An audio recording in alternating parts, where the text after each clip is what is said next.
Va a tener lugar la segunda conferencia del tercer ciclo de conferencias de la Sociedad Española de Retórica. La conferencia de hoy está a cargo de la profesora Isabel Moreno Ferrero, de la Universidad de Salamanca. La profesora Isabel Moreno, nació en Valencia y aunque su formación es salmantina, la impronta de la ciudad levantina dejó huella en sus sentimientos y en su percepción del mundo circundante. La música, el color, el espectáculo, etc. Está marcada por la Comunidad Valenciana, por el lugar de origen de nacimiento. El título de la charla de hoy, la ficcionalización espectacular en el relato histórico, encaja con uno de esos supuestos, con el del espectáculo. No hay que olvidar o hay que saber que la profesora Moreno hizo teatro en sus años pasados, celebró en el Colegio Mayor, del que fue directora varios años, celebró muchas sesiones de teatro leído, sin dejar de aparecer en la propia escena del Teatro Liceo de la ciudad salmantina, incluso en el Teatro Liceo hizo teatro. Ha dedicado toda su vida profesional al análisis del relato histórico, especialmente en latín, pero comparándolo también con los paralelos griegos. Tucídides con Plutarco, Herodiano o Dion Casio, además de con todos los escritores latinos, especialmente con los historiadores de época imperial. Ella siempre dice que tiene una deuda impagada con la profesora Codoñer, con Carmen Codoñer, fue maestra suya en Salamanca, porque le permitió estudiar lo que le interesaba, lo que más le gustaba y para lo que creía estar más capacitada, para el relato histórico, tema sobre el que publicó, tiene un gran número de publicaciones, así como conferencias, ponencias en congresos y muchas otras intervenciones, también en el ámbito de la didáctica, porque la profesora Moreno tiene una vocación superior a sus intereses científicos, la enseñanza. Dos facetas no contradictorias, sino complementarias. Más que sobre la propia investigación, y a mí fue una de las facetas que me llamó siempre la atención de la profesora Isabel Moreno.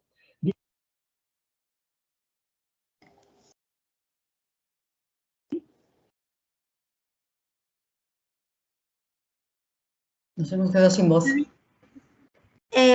Juan. Juan, has perdido la voz, Juan. Se te ha ido la voz. Conecta No tu micro. se oye nada. Y tienes que dar al micro. ¿Ves el micro? En la parte de abajo. Ahora está bien, sí, sí. Ahora sí, perfecto. Pues estaba también dado, pero bueno, se ha corregido Digo que la originalidad de los temas, y a mí me llamó mucho la atención al leer algún trabajo suyo sobre el análisis de la noche como elemento determinante en el relato histórico, el ambiente de la noche. O el análisis de las emociones, de la risa, del llanto, como recursos de caracterización de los personajes, pasando por perspectivas filosóficas como la concepción del tiempo y su plasmación en los historiadores menores del siglo IV o en las biografías, donde ha comparado recursos y fórmulas entre Suetonio y Plutarco, reivindicando la figura del autor latino, de Suetonio. En las últimas etapas de su actividad profesional, antes de su jubilación, ha abordado un tema de gran recorrido, como es la actio, ese officium de la actio, lenguento, dispositio, locutio, memoria y actio, la actio en la narrativa histórica, dedicando a ello, en colaboración con el profesor Nicolai de la Sapienza, un volumen con una serie de trabajos de variado prisma, debidos a la pluma de una serie de especialistas en la materia. Para terminar, quiero presentar o mencionar un volumen que tengo aquí, que me ha llegado recientemente, que es un volumen de homenaje realizado por varios o muchos de sus compañeros, 40 compañeros más o menos, un volumen de homenaje que acaba de salir y que tiene un título muy significativo. Curiositas nihil recusat. La curiosidad a nada dice que no, o sea, todo vale. Estudia Isabel Moreno Ferrero, Dicata, dedicados a ella. Es una suerte tenerla hoy con nosotros, que haya aceptado participar en este ciclo de conferencias, y le cedo ya la palabra. Únicamente decir que al final, si hay preguntas, se puede pinchar en el icono, donde hay una mano levantada, en el icono, pinchar para pedir la palabra, y ahora le ruego a la gente que apague la cámara y corte el micro también para que la grabación sea mejor. ¿De acuerdo? Muchas gracias. La profesora Moreno tiene la palabra. Muchísimas gracias al profesor Juan Lorenzo, a quien nunca le agradeceré bastante su amabilidad, su didáctica, su enseñanza, su compañía, su crítica siempre benévola, siempre positiva, su afecto. Me temo que la presentación preciosa que ha realizado va a tener difícil plasmación en lo que van ustedes a ver y a escuchar. Realmente este no es mi medio, yo soy de otra generación y me encuentro mucho más suelta cuando puedo verles a todos las caras.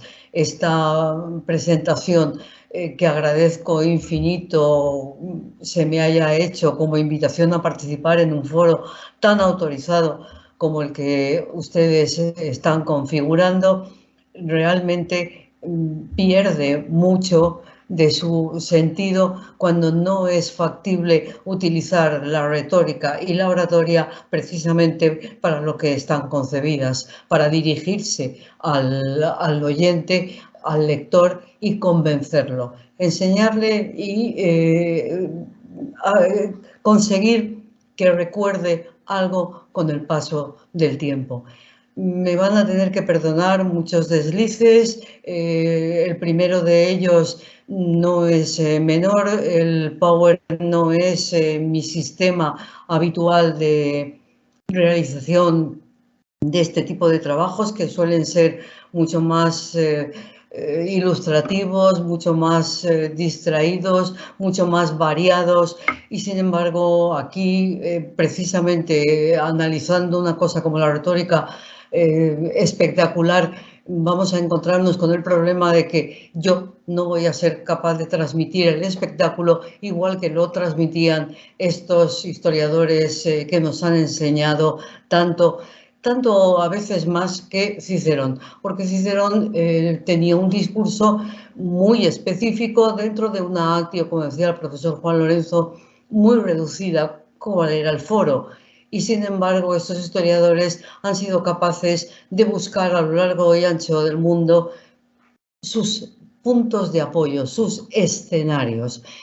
Voy a tratar simplemente de sugerirlo con algunas pinceladas, con algunos elementos que nos puedan permitir, como digo, lo que es la función de la historia, que es la memoria, recordar algo. Simplemente saliéndome del guión, por supuesto, les sugiero, si quieren ver un espectáculo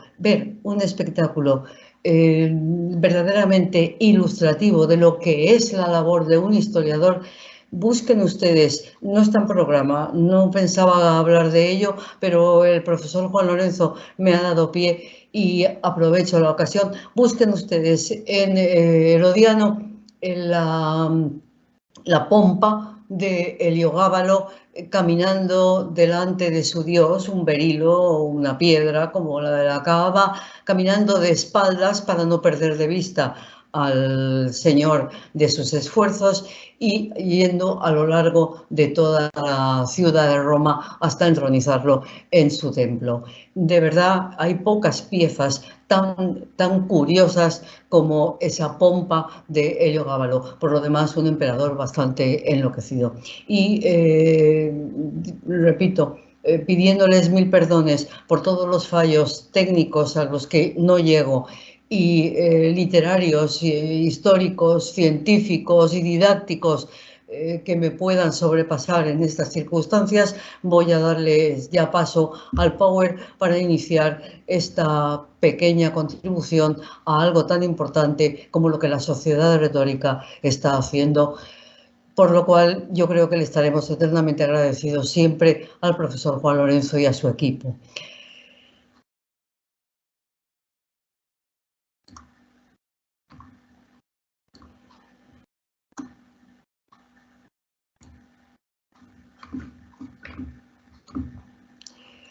Bien, como elegí de entre las múltiples posibilidades que podía haber sintetizado la etapa final del relato histórico en Roma con Amiano y los epitomadores, el adorno que ilustra este comienzo de la charla es un solidus de Juliano el Apóstata con la diadema.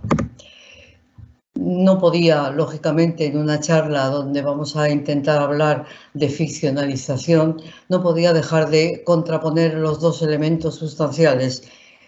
Evidentemente, la historia, la base, la objetividad, el elemento positivista, que como nos decía Orwell, es escrita por los vencedores, los vencidos están muertos y desde luego en la cárcel y allí no tienen elementos para transmitir nada, si acaso los cantos, si alguien se salva, que en la época del siglo IV con Valentiniano y Valente como emperadores resultaba un poco difícil porque hicieron de la muerte un arte salvaje, por supuesto, y lo que es la alegoría, la ficción, y lo que yo voy a pretender sugerir, que creo que es más importante que el propio dato positivo neutro o pretendidamente neutro, la ficcionalización, el adorno, la búsqueda de ese detalle, sea pequeño, sea más amplio, de mayor recorrido, que luego permita que el personaje, oyente o lector, recuerde, que es la función, digo, de la historia, recuerde y pueda transmitir unos hechos ocurridos en un momento dado. Sí advierto, porque será el final de nuestra charla, que esta frase de no hay que dejar que la verdad estropee una buena historia es absolutamente cierta. Se non è vero, è ben trovato. Bien, los parámetros de la información en los que nos vamos a mover son dos. Uno, el propio espectáculo, la transmisión de esas escenas que recogen una concepción espectacular de un tipo u otro, aunque sea un espectáculo relativamente intimista, en alguna escena lo veremos. No es el gran espectáculo de la carrera de cuadrigas de Ben-Hur, que es en lo que todo el mundo podemos pensar cuando hablamos de espectáculo, y la ficcionalización.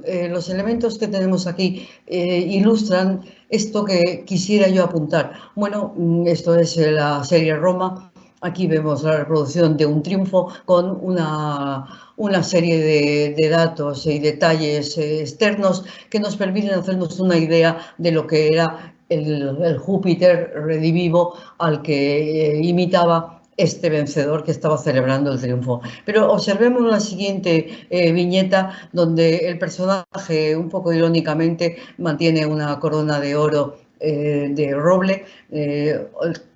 Roble o laurel, en este momento no lo tengo muy claro. Observen que está sentado en un trono muy peculiar con los dioses egipcios. Observen la vestimenta, es morada más que púrpura, más que roja, quiero decir. Y lo que está transmitiendo esta figura es ni más ni menos que esa famosa silla de oro, el trono que le concedieron a César como uno de los múltiples honores que fueron la causa de su muerte. Como decía Dion Casio, con muy buen criterio, se los concedieron y luego, evidentemente, le hicieron pagar por ellos. Es parecido a lo que tenemos aquí en las siguientes viñetas, donde nos aparece una Zenobia, por supuesto, inexistente, pero con una serie de elementos que recuerdan, Zenobia de Palmira, que recuerdan la ciudad, la corona famosa de las ciudades, los elementos distintivos de ella, cuáles son las cadenas de oro que llevó en su triunfo y que le pesaban tanto que no podía arrastrarlas por la ciudad de Roma. Y evidentemente uno de los modelos de Zenobia, que es Cleopatra. Esta es una imagen de archivo, no sale en la película, pero evidentemente lo que sí importa es que esta figura de la reina de Palmira, en la biografía del siglo IV más o menos de la historia augusta, aparece con el eco siempre, siempre, siempre de la reina de Egipto. Pero claro, todo eso son cosas que son subliminales, hay que irlas viendo y sobre todo cuando se transmiten espectacularmente, hay que conseguir que ese espectáculo llegue al destinatario. Ocurre lo mismo con esta imagen, pido perdón por la falta de calidad, pero es una captura de la película de Julio César del 53. El detalle es importante, bueno, aquí tenemos a Bruto en primera fila, medio dormido, está la víspera de Filipos, porque han reducido las informaciones, hay 2 apariciones del genio, una en Asia y luego ya cuando lo avisa, yo te veré en Filipos, y Bruto le dijo, allí nos veremos. Bien, el caso es que el genio en mitad de la noche aparece y le pregunta a Bruto, ¿quién eres? Y él contesta, soy tu genio malo. Bien, evidentemente Plutarco se cuida muy mucho de decir quién era, con qué cara tenía esa figura, y sin embargo levemente ahí y en otras representaciones de fílmicas lo que aparece es lo que Shakespeare ha rehecho a partir de lo que él pensaba que tenía que ser, lo que asustaría a Bruto, la imagen de César. Ya no es el genio malo, ya es la imagen de César asustándolo y anticipando el desastroso final. Bien, aquí tenemos lógicamente las imágenes que acompañan el asesinato de César desde muchos puntos de vista. No voy a entrar en ello, solamente en un par. Aquí tenemos el asesinato, Casca fue el primero en golpearle. No hay mucha claridad, mucha seguridad. Si fue en el hombro, fue en la paletilla, pero la imagen recoge perfectamente la información que nos da el biógrafo. Sin embargo, en el caso de Bruto, lo que tenemos es un puñal alzado que se pretende va a ser clavado desde la parte superior, como si el personaje de César, que es verdad que según Suetonio estaba sentado, pero estuviera en una posición inferior, y sin embargo lo que se dice de Bruto es que el puñal de Bruto se clavó en la ingle de César. Por tanto, aquí la ficcionalización es más de fondo que de forma. Aquí, en cambio, es perfecta. Y lo que tenemos aquí a la derecha es una reproducción de Jerome de la huida de los senadores en el momento de apercibirse, por fin, del asesinato, cuando ya está muerto. Aquí tenemos el cuerpo de él a los pies de la estatua de Pompeyo y la huida de los demás. La información que nos dan las fuentes, los autores, es que un grupo se quedó, como efectivamente ocurre en Julio César. Bien, estas son las mezclas que nos permiten a nosotros recordar muchos de los detalles que nos ofrecen los textos, que a veces pensamos que mienten o que se equivocan. Ellos puede que se equivocaran, pero recogen también una información que a nosotros nos llega especialmente tamizada por la sugerencia, por la capacidad de sugerencia que las letras van ofreciendo.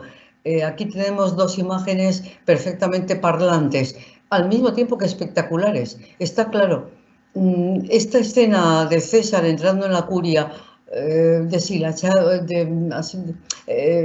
poco cuidado en su atavío, con gesto cansado, bien, no hace más que reflejar perfectamente tanto lo que dice Suetonio como lo que dice Plutarco. Es posible que estuviera cansado y que no tuviera ninguna ilusión por seguir viviendo. César está cansado. Cuidado, sí lo advirtió. Cuidaos de ese personajillo que lleva las mangas, la cintura floja. El problema estaba en las mangas, aquí no se ve, pero realmente era señal de afeminamiento. El sistema de César, poco acorde con la pulcritud que se exige de un romano, está en la base de esa crítica de la época, que se enfadaban, cosa que recogen los biógrafos, y nos transmiten ellos y a su vez los que han hecho el film. Han tenido la habilidad de, con una imagen, reflejar toda una posible tradición. A fin de cuentas, lo que hay que hacer, hazlo pronto. Hay que morir, pues prefiero morir inesperadamente y súbitamente. Esto es lo que dijo César cuando le preguntaron la víspera del asesinato, que estaba cenando en casa de Elpidio, qué tipo de muerte prefería. La súbita e inesperada. La segunda escena es una recreación muy poco habitual de casi los últimos, no ya estertores porque acababa de morir al pie de la imagen de Pompeyo, de la escultura de Pompeyo, pero los últimos momentos de César, cuando su esposa Calpurnia lo acogió in gremio suo. El proceso, por favor, pensemos que César murió en la curia de Pompeyo, no en la curia Julia, que es lo que siempre pensamos, en la curia de Pompeyo. A la curia de Pompeyo su esposa no había llegado. Lógicamente, una mujer allí que pinta. Y sin embargo, lo que dice Suetonio es eso: acogió in gremio suo, en su seno, la cabeza del doliente. Bien, el film ha recogido perfectamente esa idea que el biógrafo ha sabido transmitir. Ha saltado, ciertamente, pero ha conseguido hilar muy bien el viaje desalado de Calpurnia cuando se apercibe del problema que va a tener su esposo, que lo van a matar, y que lo va a matar nada más y nada menos que Bruto. Sale de casa de Porcia y intenta llegar a la curia para salvarlo. Evidentemente, cuando llega tarde, él ya está muerto, y entonces se produce esta escena. La ficcionalización del relato y la ficcionalización sobre la ficcionalización del film nos permite a nosotros disfrutar de una percepción doble de la realidad del momento en el que se produjo el asesinato. Bien, aquí tenemos la muerte de César, con una novedad que les ofrezco por si acaso alguno tiene interés en ello. La famosa frase que pronuncia César, el coincitegnon, tú también, hijo mío. Bien, pues parece que no fue tú también, hijo mío, sino que el tú también, hijo mío, no es tú también morirás. No, perdón, tú también me matas. No, eso es lo que siempre hemos creído. Ahora los trabajos están en dirección contraria. Tú también morirás, como le dice Patroclo a Héctor en la Ilíada. Tú también morirás, tú morirás pronto. Bien, vamos a entrar con este tipo de presentación, de introducción, para situar el espectáculo y el valor de la ficcionalización, al que iremos descendiendo luego, para fijar en qué límites nos vamos a mover. Yo he planteado una elección sin duda discutible, pero que me parece interesante precisamente por la época y precisamente por lo desconocido de la época. La época es el siglo IV, que es un momento de transición, es un momento barroco, es un momento duro, es un momento de múltiples enfrentamientos, sangriento, los cambios nunca son buenos, parece ser. Siglo IV, época de cambios y el límite de mi información. En la selección que he pretendido hacer para buscar los análisis y los resultados más acomodados a la conclusión de lo que vamos a intentar apuntar, se tienen que ceñir por obligación a una muy reducida selección, que aún va a ser lo más, teniendo en cuenta lo rápido que transcurre el tiempo. He elegido siglo IV, he elegido Amiano, el autor, el último gran historiador de Roma.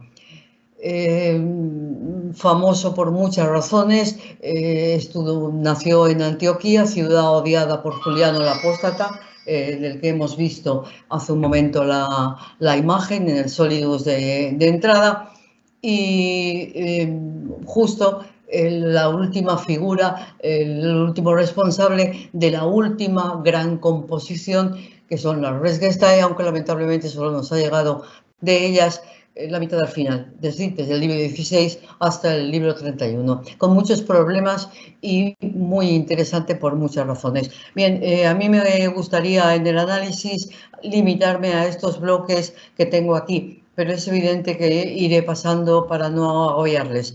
Vamos a comenzar con la batalla de Estrasburgo, una secuencia dinámica con muchos escenarios y muchos elementos que permiten el espectáculo dentro del espectáculo, que es una batalla. El éxito de Gneo Flavio como introducción a una escena intimista que ilustra muy bien la lucha de clases. En este caso es un apéndice, es un excursus de Livio.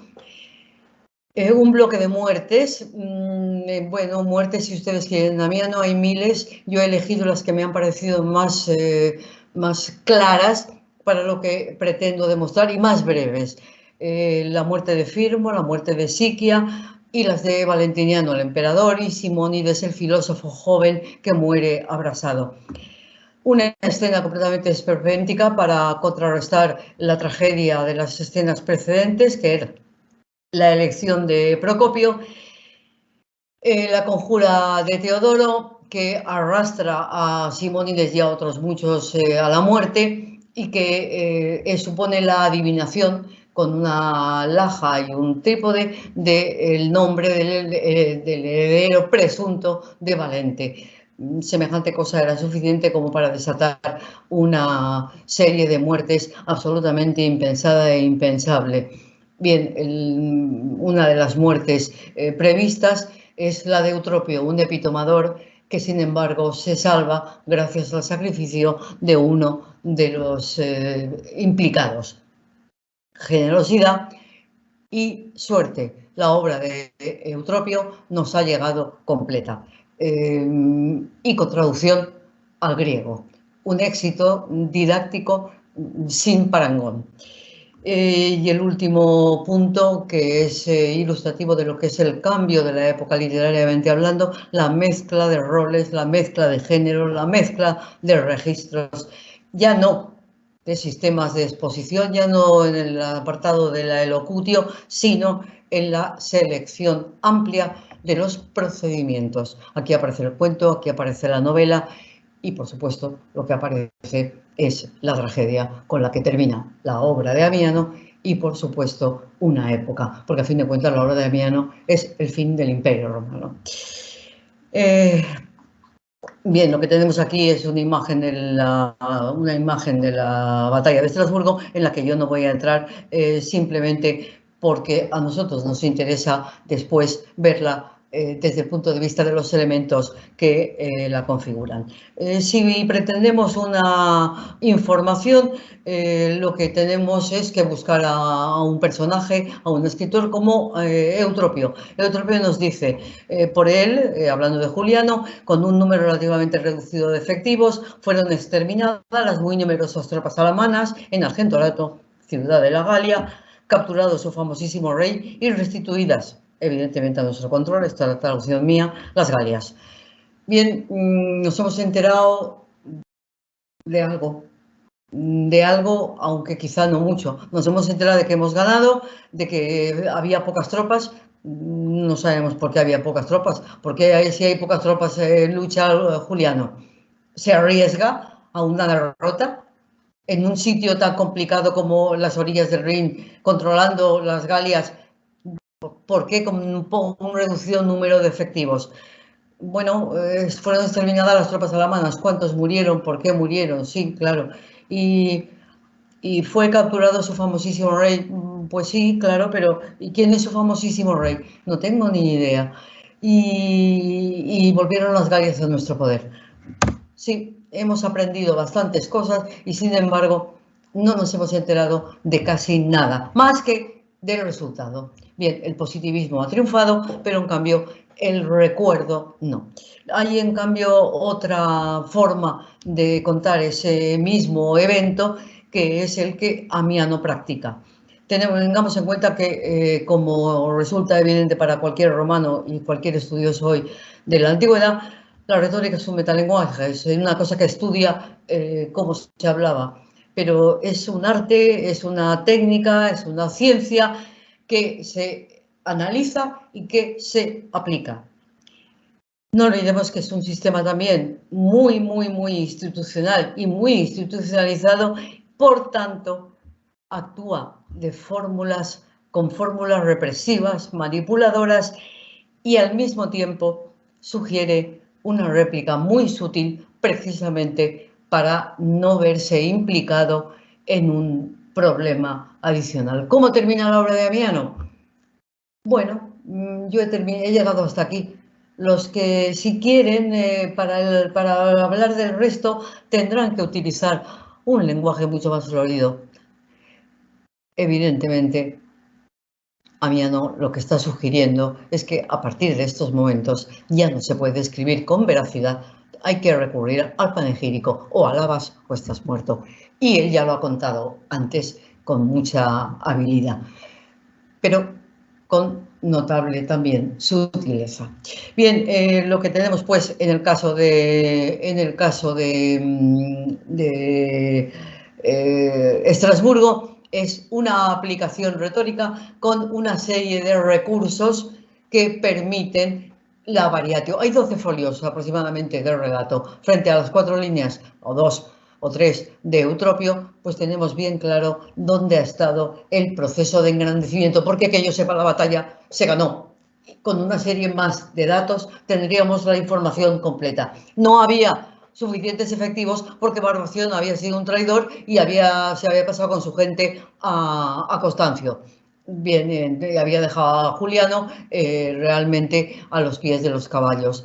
Sin embargo, el deseo el orgullo, el deseo de fama, el deseo de triunfo había podido más, y a pesar de todo, Juliano había luchado. Cuidado, todo esto es subliminal. Esto lo vemos nosotros porque nos lo deja ver el autor, pero evidentemente no se dice así.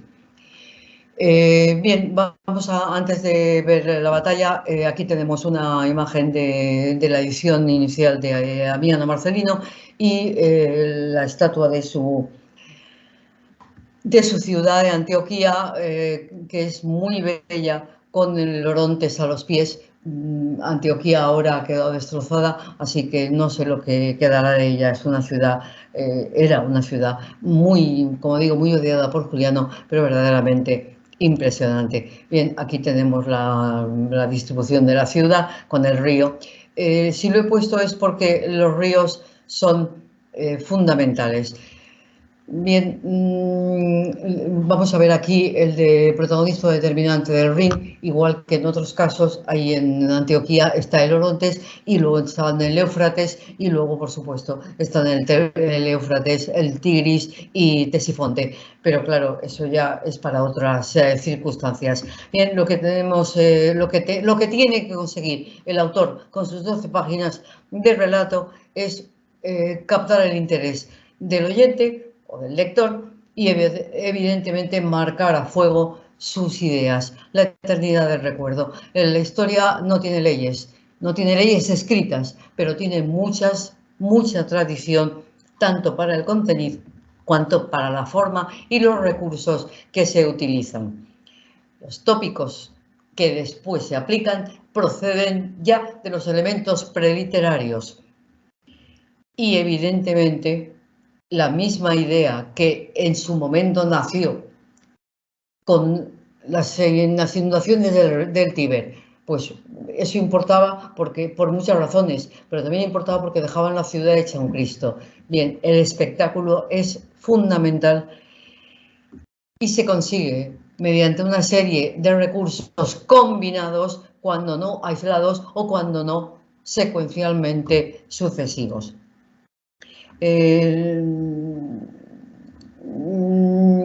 ¿Por qué es importante la batalla de Estrasburgo? Pues primera, porque marca, vamos a ver los distintos bloques y a qué responden esos bloques. El primero, por supuesto, es por qué es importante, por qué es fundamental esta batalla. Pues porque marca el protagonismo de Juliano, que ahora es el César, es la primera gran confrontación que tiene siendo César, y luego ya será Augusto hasta que llegue allí, va haciendo camino, va consiguiendo sus éxitos. Segundo, atención, porque esto es muy importante y pasa desapercibido. Tristemente, es una prolepsis antitética contrapuesta al desastre trágico de Adrianópolis, con el que se cierra la obra. Aquí es Juliano el que vence, allí será Valente el que es vencido. Aquí el cadáver de los alamanos, los cadáveres se contarán por miles, allí el cadáver de Valente no aparecerá. Nunca apareció. Hay quien dice que está vivo Valente. Bueno, que estaba vivo entonces, más o menos.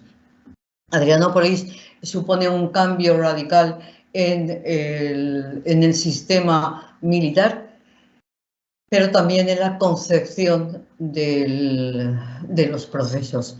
A partir de este momento, con sus secuelas, las veremos más adelante, lo que tenemos es una inversión completa de los valores tradicionales que Roma había defendido siempre.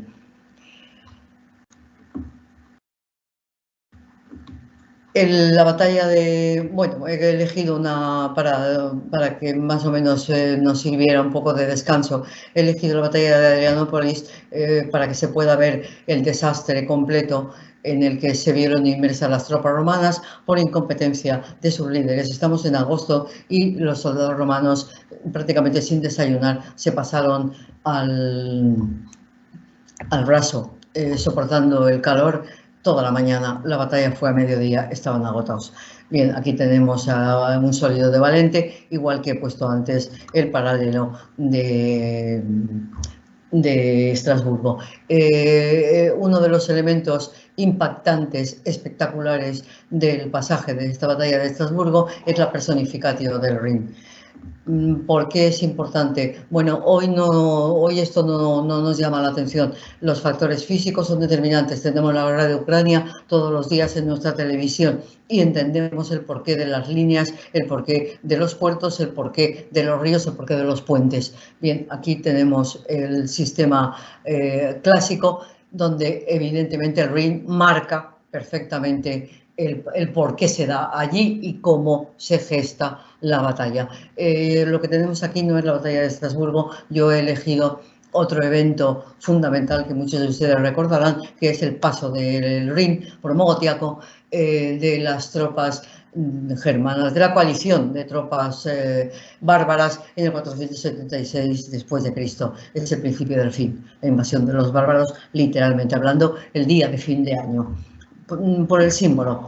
Bien, la importancia del factor físico como determinante de la batalla es fundamental, también lo es por el referente que se va haciendo en el fragmento siempre al río. Se empieza en una colina que da al río.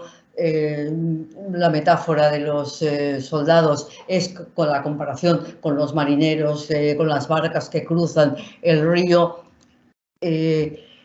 Y sobre todo es muy interesante ver cómo los alamanos, cuando son vencidos y tienen que volver a sus casas, tienen que cruzarlos si es que pueden. Evidentemente el proceloso mar no los deja, el proceloso río, perdón, no los deja, pero lo que sí tenemos es una pieza espectacular, absolutamente admirable, de una división antitética y complementaria. Unos que no sabían nadar se agarraban a los que sí sabían, otros flotaban como maleros y cuando eran abandonados por los que lo estaban ayudando, se hundían. Otros eran dominados por la fuerza del río, engullidos, pues como es habitual en los remolinos. Algunos colocados sobre los escudos. Esto es una cosa importante que nos vendrá bien después, si lo recordamos, porque así es como Papa cruza con los suyos, cruza el río Éufrates en unos odres. Los demás tienen que cruzar a caballo, pero el rey tiene que ir cómodo en unos lechos que se le ponen encima de los escudos y de los odres. Y van tratando de esquivar los torbellinos del agua que caía, y algunos sí se salvaron efectivamente. Observemos cómo se gesta esa idea espectacular. Es que lo estamos viendo, que es como un cuadro. Si hacemos una pintura, pintamos a unos que están por un sitio ahogándose, a otros que se cogen a los compañeros, etcétera, etcétera. Bien, escenas distintas, un solo escenario, un único acto con múltiples aspectos que dan con el movimiento una sensación de vida. Es un espectáculo. Curiosamente, el río, por supuesto, lo que nos sirve es también para ver no solo la huida de estos alamanos, sino la propia del rey. Cuando llegue el momento, él también trata de huir cruzando el río. Lamentablemente no podrá. ¿Por qué? Pues porque se resbala su caballo, lo veremos ahora, se resbala su caballo en las márgenes húmedas y embarradas, cae, es demasiado grande, es demasiado visible y lógicamente lo apresan. Bien, divisió, multiplicación de detalles, antítesis complementarias, secuencia, evidencia. Lo vemos. Conclusión de esta importancia del río como lugar de desarrollo de la batalla y lugar donde se gesta este espectáculo, la personificación. Esta importancia del río no podía pasar desapercibida, razón por la cual el historiador acaba concibiéndolo como una auténtica persona. El río recibía atónito y, mudando su color, un caudal nada usual, toda la sangre de todos los alamanos. Cuidado, evidentemente aquí es donde se ve la manipulación informativa del autor. ¿Objetivo? Sí, hasta cierto punto. Es verdad que la mitad de los alamanos murieron en esta batalla, pero también es verdad que hubo romanos que murieron, la sangre era de los dos, y sin embargo yo solamente sé que en el Rin había sangre alamana. Bien, el punto del río importa también para destacar la figura de ese Captus Rex que decía Eutropio, del que no sabemos nada, porque a la hora de la verdad no sabíamos casi nada ni cómo se llamaba. Aquí este personaje, que se llama Codonomario, tiene 3 momentos de gloria, tres flashes que configuran 3 pequeños espectáculos. Su descripción, un gesto de valor que lo honra, y evidentemente su fracaso, su caída y su muerte. Bien, observen, por favor, piensen ustedes en un personaje germano, un bárbaro, descomunal, que sobresale por encima de su caballo lleno de espuma, que lleva una lanza de enorme tamaño y destaca entre todos por su valentía. Eso no lo sé, eso me lo dicen, lo veré después, como hemos visto. Y sin embargo, aparece con un Flammeus Torulus, con una plumita roja colocada en el casco.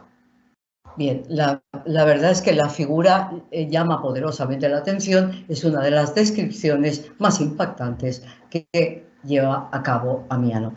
Hay un pasaje que yo, por supuesto, no me he planteado coger porque era excesivamente barroco, pero que les sugiero que, si tienen ocasión, lo vean, que es en el libro 16, la entrada de Constancio en Roma.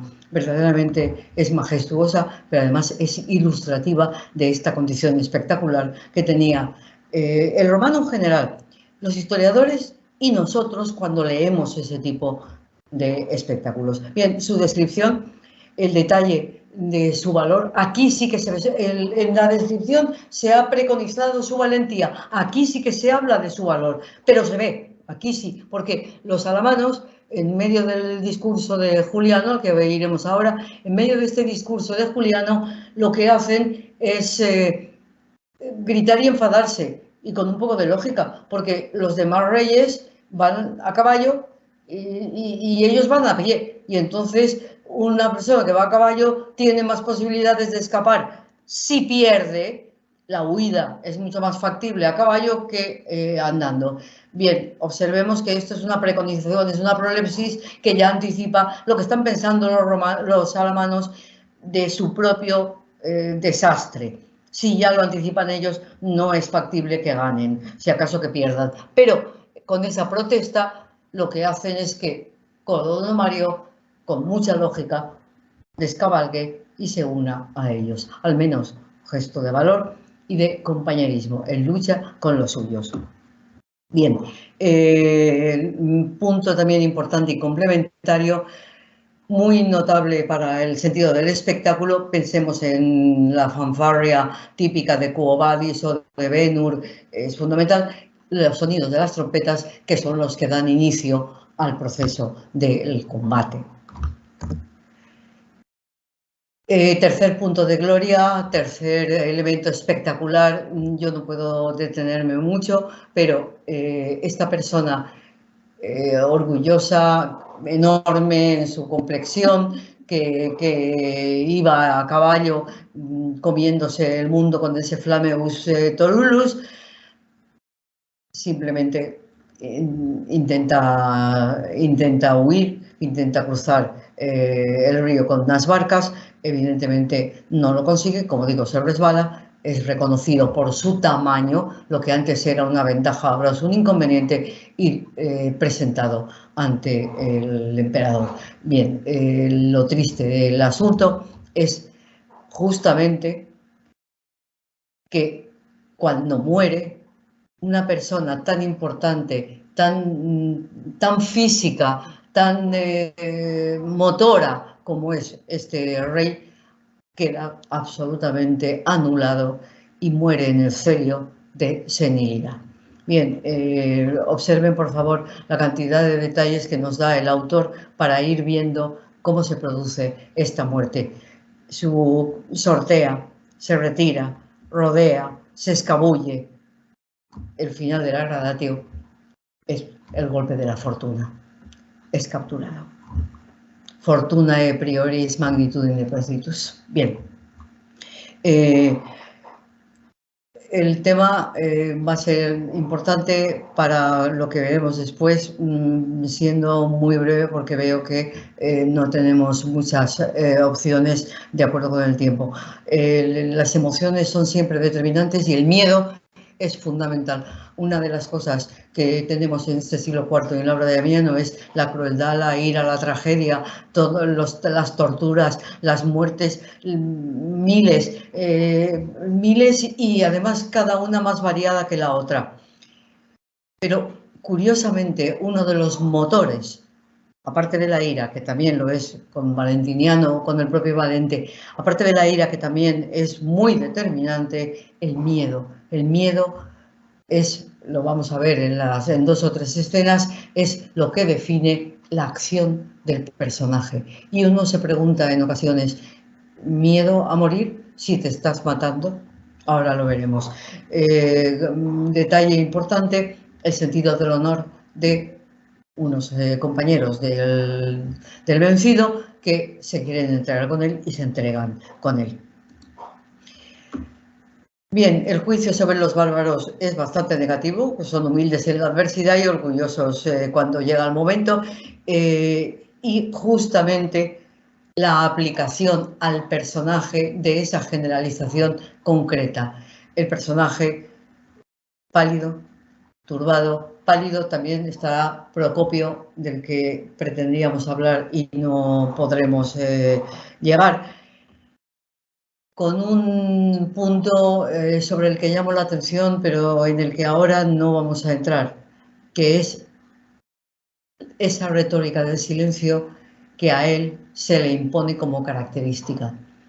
Juliano nos dará, lo veremos después, o por lo menos lo apuntaremos, Juliano nos dará en esta breve batalla 2 discursos y una serie de interpelaciones a sus soldados, marcando ese protagonismo, esa actio visceral del dominio del vencedor.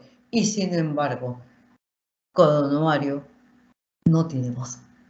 Es el único que no tiene voz. Entre el bando romano,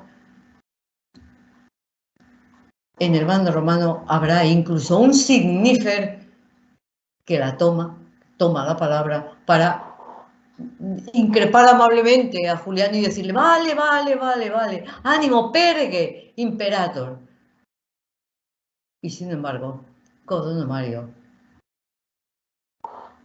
primo cruatus, de inde humili suppliciter fusus, y cuando habla en lengua bárbara, no por supuesto en latina, que es, no te lo dice, no se transmite nada, de él no sabemos nada, se le dice que bueno, que esté con bono ánimo. Realmente es un sarcasmo que se le diga a una persona que acaba de perderlo todo, que esté bono ánimo.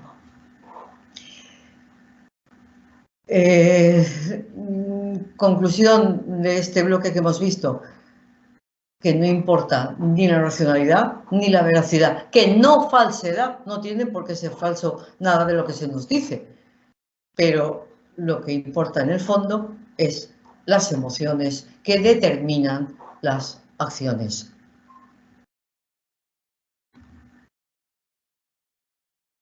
Un tercer y último elemento que quisiera destacar es la utilización de la oralidad tradicional, modificándola para magnificar la situación. Tenemos 2 discursos. Uno que se pronuncia. Los discursos son tradicionales, ustedes lo saben, son tradicionales en la historiografía clásica, sobre todo las arengas, arregladas de acuerdo con la normativa por Tucídides y modificadas en distintas circunstancias por distintos autores, ¿de acuerdo? Pero es que dentro de esa modificación hay algunas muy notables. Aquí, por ejemplo, tenemos 2.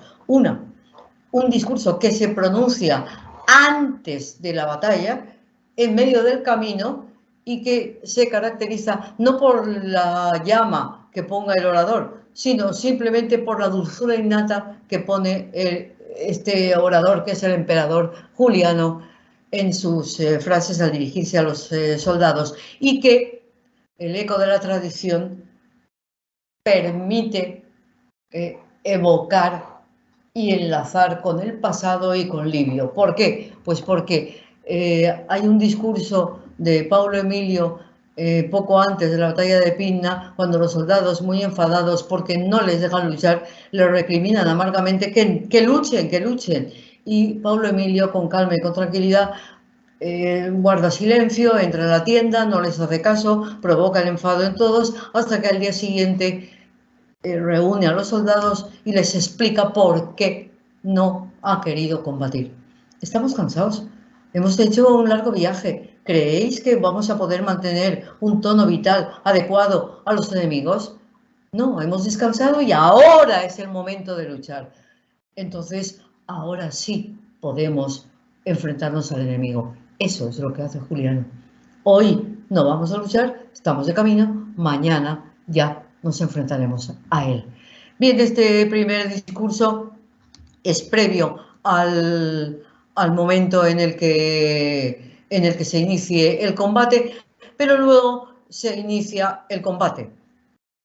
Va a iniciarse el combate. Y entonces el signífer que está más cerca de Juliano lo incita. Vamos a ver, es un motor inmediato para ese combate. Apresúrate, Juliano, el más afortunado de los Césares, en llegar a donde te llama tu fortuna. No es habitual que un signífer se atreva, ose animar a un imperator. Pero recordemos tenemos de nuevo la tradición. Si nos acordamos de César, vemos que Crástino en Farsalia le decía algo parecido. No te preocupes, Imperator, aquí todavía César es Imperator, hoy haré que te acuerdes de mí. Los infinitos dardos que se clavaron en su escudo y su muerte galvanizó a los soldados y efectivamente Farsalia fue de César. Juliano mantiene el eco de la tradición porque Amiano se lo hace mantener. Los tópicos, eso sí, se mantienen. El agradecimiento. Gracias a ti, sentimos que luchamos con el valor y la determinación. Guíanos como afortunado y valiente general y sabrás lo que puede conseguir un soldado cuando tiene un buen general. Siempre, eso sí, que nos asista la divinidad suprema. Bien, y la segunda dirección de Juliano a los soldados es una peculiar epipólesis muy magnificada desde la tradición. Ustedes recordarán la famosa película de Alejandro. Bien, el traveling de todos los escuadrones y él sobre Bucéfalo hablándoles a todos ellos. Nosotros, un espectáculo tan maravilloso, lo que nos preguntamos es, ¿lo entendían? Claro, él va con el caballo acercándose a los escuadrones, pero los escuadrones, lógicamente, son muchos, amplios y no es fácil escuchar bien. Y además, ¿en qué idioma hablan? Pues tampoco lo tenemos muy claro. Pero cuidado, cuidado. El autor Amiano sí es consciente de este problema y por eso organiza la secuencia perfectamente, de tal modo que a cada bloque le dice una cosa de acuerdo con sus características. A unos los llama compañeros, a otros vamos soldados, a otros levantémonos valientes, a los impacientes, por favor, esperad, no estropeemos el día, no perdamos una victoria segura por la prisa. Y eso sí, los que huyan, pues adiós, yo no los protegeré, pero en cambio perderé la vida si es necesario, precisamente defendiendo a los que combatan con valor. Bien, en un pasaje como este, lo que vemos es la base del procedimiento que Amiano va a seguir en estos bloques espectaculares. Las diferencias de registros se mantienen secuencialmente, alternativamente, complementariamente, modificando con sutileza, pero con percepción, todo el peso de la tradición. Y un elemento importante que no hemos podido ver con mucho detalle, pero que se intuye, las acciones secundarias reflejan siempre, ayudan a levantar la actuación de las figuras principales, que son las que llevan el peso del espectáculo.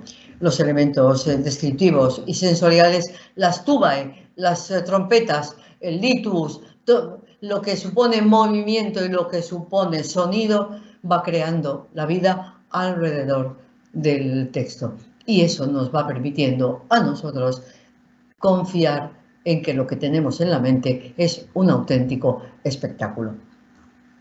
Bien, un detalle en el que tampoco he entrado mucho, pero lo hemos visto con el miedo, el valor psicológico de las motivaciones que se aducen para esas acciones de varios personajes.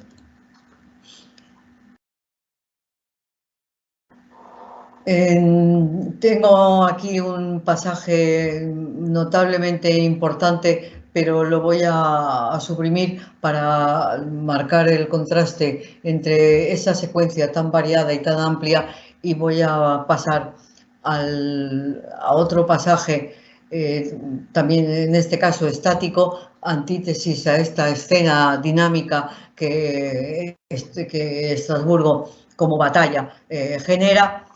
Y vamos a ver la originalidad de este tipo de escenas que a la hora de la verdad nos obligan a plantearnos cómo conocía el autor determinadas informaciones.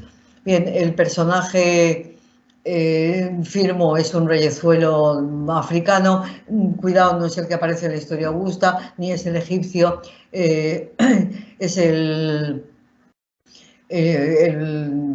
bueno, está en... no quiero entrar en el detalle para no perder el tiempo, pero en fin, este personaje dominado por la ira y el dolor, dice Amiano, que se retira de la batalla y es apresado y entregado a Imacén, como se había enterado, se lo habían dicho, en este caso a través de un tal Masilla, de lo que se había tramado en secreto, pensando que lo que le quedaba por vivir era bastante duro y que no tenía más que una salida, decidió suicidarse y terminar con sus ganas de vivir. Es una perfecta explicación de una situación ilógica. Bien, pero en fin, la motivación está clara. Tiene miedo y para no tener miedo lo mejor que puede hacer es morir. Esto, como no nos va a dar tiempo de detenernos en otros pasajes, esto es lo mismo que le ocurre a Esiquia. Es una matrona romana que van a torturar en el juicio y entonces ella, para no tener que pasar por el juicio, se ahoga. Coge una almohada, se la acerca a la boca y la nariz y se suicida.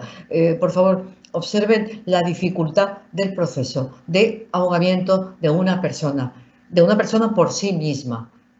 Y por supuesto, uno se imagina la escena perfectamente. La idea esta del miedo a morir es bastante recurrente. Bien, el caso es que está en la cárcel. Este personaje está en la cárcel en una mazmorra que en su ignorancia quizá se imagina, y gracias, como la cárcel mamertina, esa que se ve en el foro, que ahora está muy cuidada y que sin embargo es de un carácter lóbrego terrible. Bien, allí murió Yugurta, allí estaba Vercingetorix, allí un sitio donde no se ve la luz. Bien, pues se supone que estamos en una cárcel de ese tipo, solo que en África. Vale. Solución. Decide ofrecerles unos odres de vino a los guardias que yacían dormidos. Bueno, perdón, que hasta cuando ellos ya por fin, borrachos perdidos, están ya totalmente atontados y durmiendo el sueño de los beodos, él se mantiene en vela, terriblemente asustado ante, lógicamente, lo que va a hacer. Es el proceso de los suicidios que, bueno, son siempre angustiosos. Vale, pero el contraste es muy notable. Tiene miedo, es trágico, abandona el lecho, busca una cuerda, va a gatas, encuentra, no busca, encuentra una cuerda, menos mal, porque si no, no sabemos cómo hubiera podido solucionar el problema del ahorcamiento. Busca un clavo, encuentra el clavo, cuelga la cuerda del clavo y se ahorca.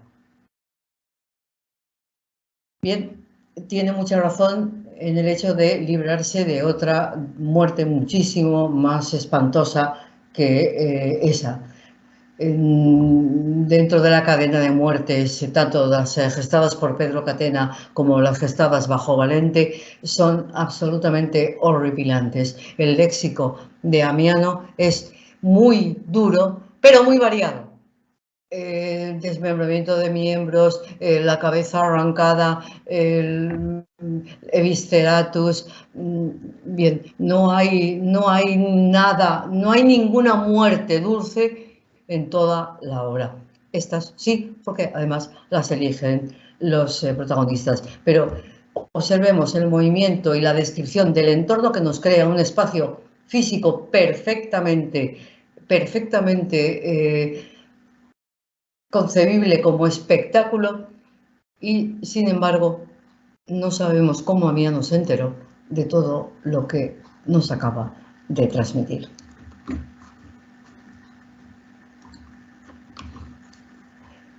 Voy a terminar lamentándolo, pero voy a terminar con esta muerte para que no se nos haga demasiado tarde. Es difícil, sin tener el moderador delante que nos imponga la lógica, adecuarse a la obligación, pero yo creo que ustedes me tendrán que perdonar y en otra ocasión continuaremos con lo que habíamos previsto en principio. Digo, vamos a ver esta muerte trágica también que completa un poco el espectáculo, solo que antitéticamente el espectáculo reducido, agobiantemente pequeño de la cárcel de Firmo. Esto es la muerte de Valentiniano. Séneca nos habla de, en el caso de la muerte de Nerva, dice: a cuantos la cólera perjudicó, se le rompieron las venas por el excesivo acaloramiento y un alarido por encima de sus fuerzas les consumió la sangre y la visión de sus ojos anuló el humor de sus cuentas y los enfermos recayeron en sus ataques. Por favor, observen la tragedia de lo que está contando Séneca, porque es lo que le va a pasar a Valentiniano. La muerte de Valentiniano tiene 3 partes relativamente bien marcadas. Una introducción absolutamente genial, cuál es la llegada de los cuados a Palacio, la entrada de los bárbaros. Para quien pueda tener ánimo y ver la caída del Imperio Romano, guarda muchísima semejanza con la entrada de esos bárbaros que llevan el protagonista y Simónides ante Cómodo y ante el Senado romano para pedirles tierras. La entrada de los cuadros debió ser muy parecida. El caso es que Valentiniano, cuando los vio probablemente melenudos, probablemente sucios, probablemente desvestidos. A Valentiniano le dio un ataque de ira. El ataque de ira se calmó en un momento dado, pero a la hora de la verdad, al cabo de 5 minutos,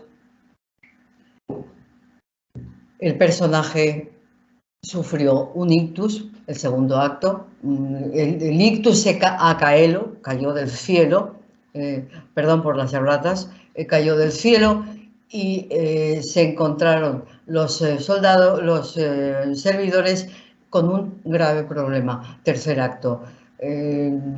Segundo, tercer acto, el traslado del pobre emperador, medio muerto, semi-animis, a las habitaciones internas.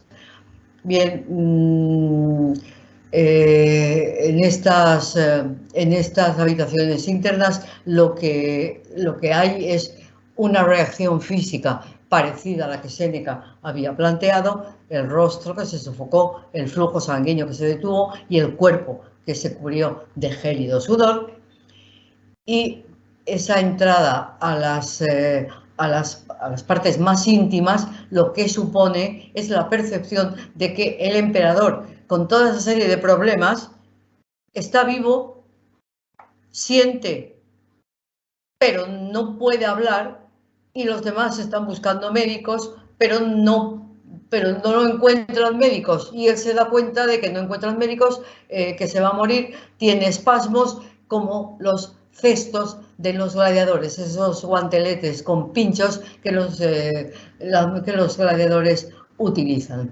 Este continuo contraste entre lo que es golpes de piernas, rechinar de dientes, golpes de brazos, este choque entre una persona que está viva, que lo ve todo, que lo entiende todo, pero que no puede más que transmitir esta serie de convulsos movimientos, y los demás no le hacen caso porque ni lo entienden ni lo atienden, ni siquiera pueden pensar que puede hablar.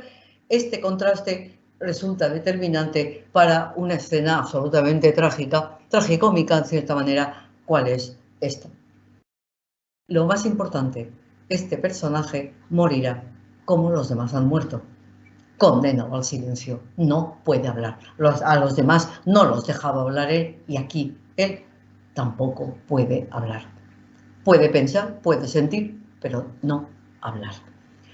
Ahora bien, el historiador es un informador objetivo, sí, que da noticias y detalles sobre, bueno, aquí sobre la enfermedad, sobre los sucesos, pero ¿quién se lo ha dicho a él? ¿Quién le ha dicho a Amiano lo que piensa y siente Valentiniano en este momento? En el caso de Oribasio, el médico de Juliano, pues sí, porque Oribasio salió y contó cómo fue la muerte de Juliano. Aquí, en cambio, no tenemos ningún médico que cuente lo que le ha pasado. Pero es que además da igual, porque lo que está Amiano conjeturando no es solo lo que pasa, el espectáculo físico de un proceso, sino lo que el personaje principal está sintiendo, expresando físicamente y, sin embargo, sin poder dar a conocerlo a nadie. Bien, me queda una pregunta fundamental que voy a plantear aquí y voy a dejar todo el resto, lamentablemente, que había pensado comentarles. Fundamental para la retórica. ¿Invención o encuentro? Lo que a nosotros nos importa son ambas cosas. Antiguamente la retórica, y de ahí su desprestigio durante mucho tiempo, hasta que gente como el profesor Juan Lorenzo y otros, todos ustedes, la han sacado de ese pozo donde estaba sumida. La retórica, el problema que tenía es que era un recetario de andar casi por casa, de fórmulas externas elocutivas. Hoy no importa tanto la elocutio, que sí, una anáfora que insiste, ¿quién? Sí, muy interesante, de acuerdo, pero hoy sobre todo lo que importa es la inventiva y la dispositio, porque con ellas juega el autor, el responsable de la información.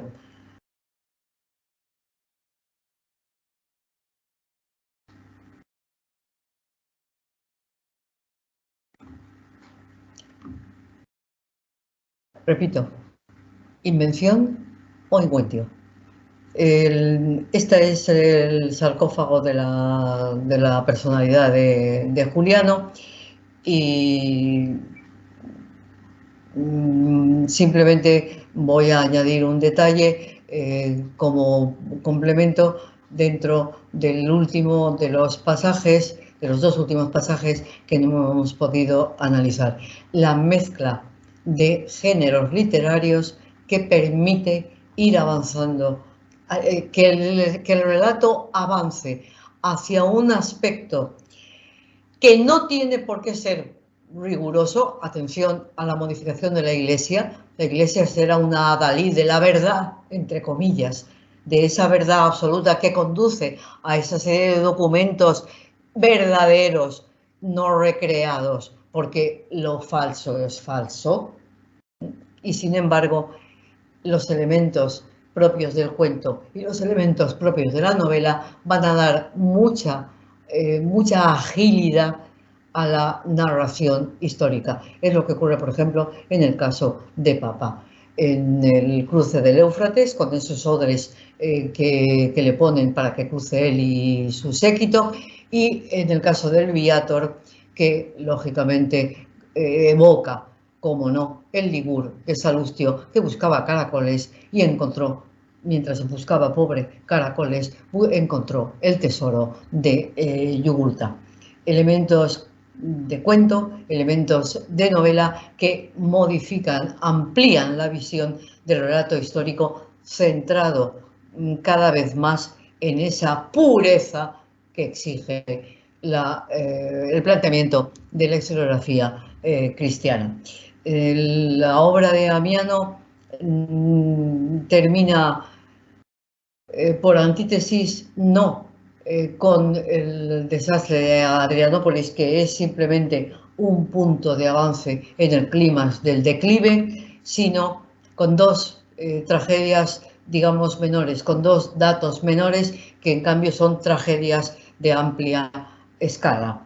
Una, la orden que recibe Julio, el moderator, del general de las tracias, de acabar con toda una tropa goda simplemente para quitarse el problema de en medio, bueno, yo no voy a entrar en paralelos, pero supongo que ustedes pensarán en espectáculos parecidos, actuales, con la gente que molesta.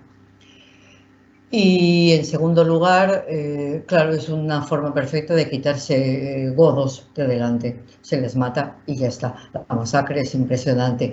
Y en segundo lugar, por casualidad, el resto de esta tropa goda se tropieza con un cúnegus de sarracenos y de repente uno de ellos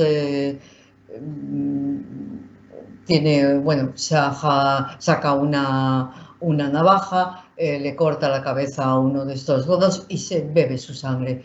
El personaje melenudo, desnudo, salvaje, bebiendo la sangre de este personaje, provoca una catarsis en la tropa goda la que queda, que desaparece prácticamente del mapa. El espectáculo es notablemente amargo y especialmente trágico. ¿Cómo hemos llegado hasta aquí? Para Amiano, lo que importa ya no es Adrianópolis, que también, pero una batalla es una batalla. Lo que importa es que un romano es capaz de aniquilar a toda una serie de personas innecesariamente, no en una batalla, sino simplemente para que no molesten. Y luego un sarraceno es capaz de un espectáculo de este calibre sin ni juicio, ni lógica, ni sentimientos, ni nada que lo justifique. Evidentemente hemos llegado a un final que marca claramente la evolución de Roma. Tal vez por eso cayó Roma, simplemente porque hemos perdido los ideales, pero claro, a lo mejor lo que tenemos es también una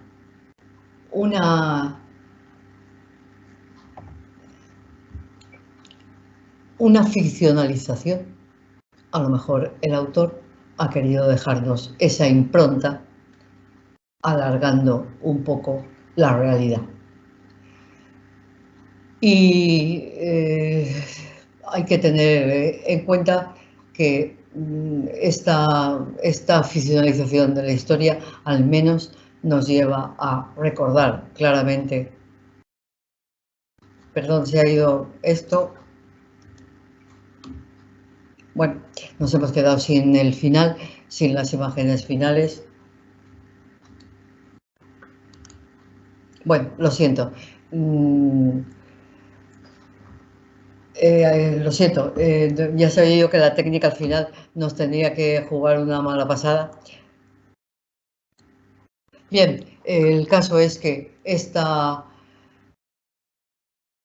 la diferencia entre la ficcionalización y la ficción y la realidad es que la ficción y la ficcionalización no tienen por qué ser verosímiles.